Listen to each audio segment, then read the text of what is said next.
একটু টান দিয়ে দেওয়া হচ্ছিল।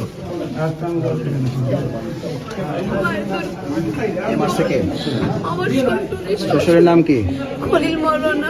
খলিল মাওলানা সে সূর্যমন্ডল সরকারি কাজী, রূপনাপুর মাদ্রাসা ভাইস প্রিন্সিপাল। আমাকে দুদিন আগে ফোন দিয়ে গেছে তাদের বাসায়, নিচে পরিকল্পনা করে এনেছি, ওনায় বলতে পারি না। আমি গেছি, যাবার পরে আমি রান্না বাড়া গুছাইতেছি, পেছন থেকে দুজন লোক ভাড়া করে নিয়ে আসছে মহিলা, আর অটো ছিল আমার চাচা শ্বশুরাল্লাহ।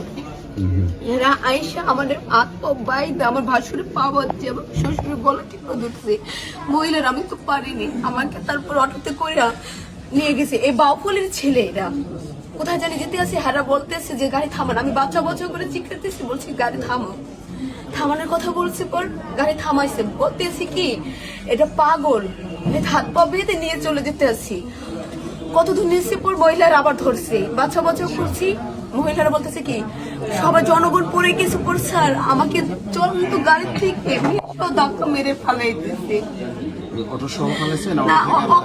অটো থেকে আমার শাশুড়ি, দুই মহিলা আমার ধাক্কা মেরে বাচ্চা সব ফালাই দিচ্ছে। আমি চলন্ত এক মুরব্বী দেখছি, মুরব্বী নিয়ে তারপর আমাকে গাড়িতে করে আমার শ্বশুর বাড়ির দরজা আবার দিয়েছে। এটা কি আইনগত কোনো পদক্ষেপ নেওয়ার কথা বলছিলাম আপনাকে? আপনার সাথে তো আমার কথা হয়েছে। হ্যাঁ, আপনার সাথে আমার 3-4 বার কথা হয়েছে ফোনে। আপনাকে তাৎক্ষণিকভাবে তো আমি পুলিশের ব্যবস্থা করেছি। একটু আমার কথা জবাব দিন। আমি কি পুলিশের ব্যবস্থা করেছি?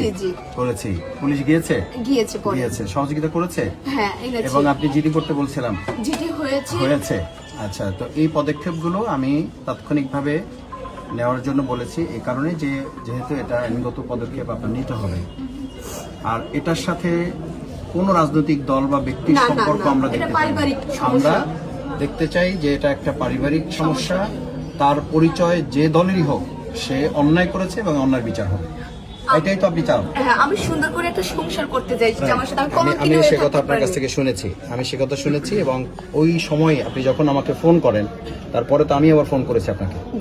ফোন করে আমি প্রশাসনকে বলেছি যে এই ব্যাপারে আপনাকে দ্রুত যেন সেখান থেকে উদ্ধার করা হয়। আমি আমার সাংগঠনিক লোক যারা তাদেরকেও বলেছি যেন আপনাকে হসপিটালে